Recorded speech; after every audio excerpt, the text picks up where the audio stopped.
In Concord, Massachusetts, there's a 102-foot deep kettle hole pond, known as Walden Pond.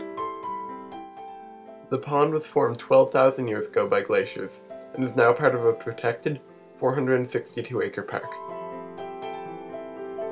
It was inspiration drawn from this pond that helped to set the entire conservation movement into motion.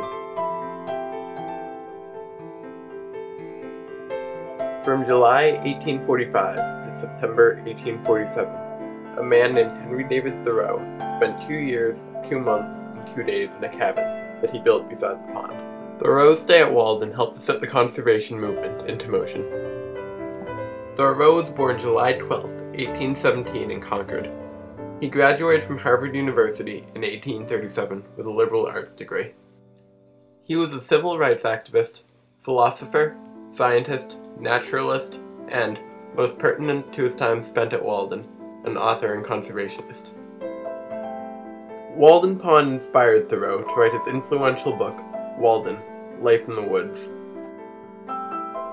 At Walden, Thoreau lived in a small, one-room cabin that he built by hand, about 100 yards from the pond. This is a replica that has been built of his original cabin. Thoreau wanted to try to live with only the bare essentials. His goal was not to focus on material possessions, but to become part of nature.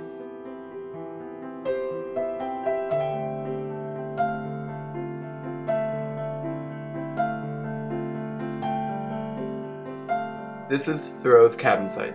He moved in on July 4, 1845.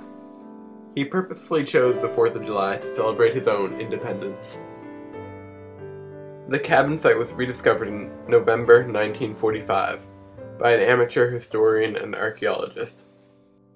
Thousands of people visit the cabin site every year to pay tribute to the man who did so much to try to improve our planet. I went to the woods because I wished to live deliberately, to front only the essential facts of life, and see if I could, not learn what it had to teach, and not, when I came to die, discover that I had not lived. Henry David Thoreau. This is just one of Thoreau's many famous thoughts.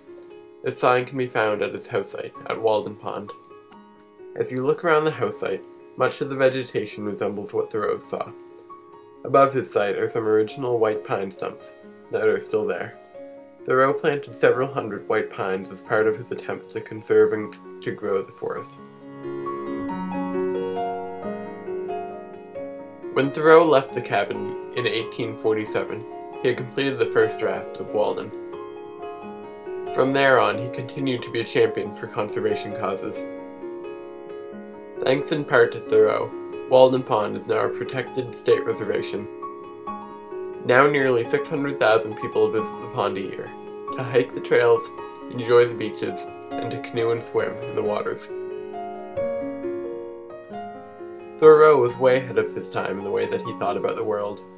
Before everyone was worried about the environment and global warming, he was one of the only people who really cared about the environment.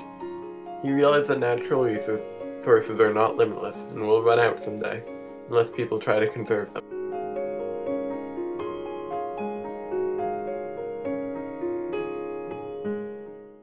Thoreau's book played a large part in starting the national park movement. It inspired John Muir and Theodore Roosevelt, both of whom played large roles in starting the first national parks.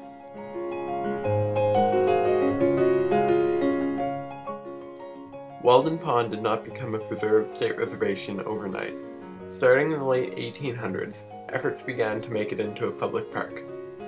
In 1922, the Emerson, Forbes, and Haywood families granted 80 acres surrounding the pond to the Commonwealth of Massachusetts, with the stipulation of preserving the shores and woods for the public.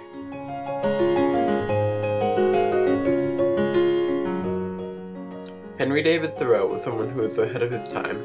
He recognized the need to protect the planet. Fortunately, today we have many people continuing to fight the fight for nature.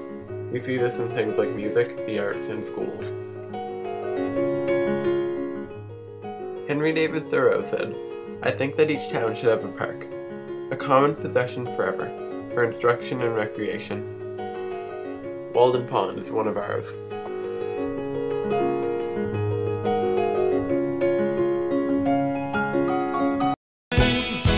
It's up to me, it's up to you.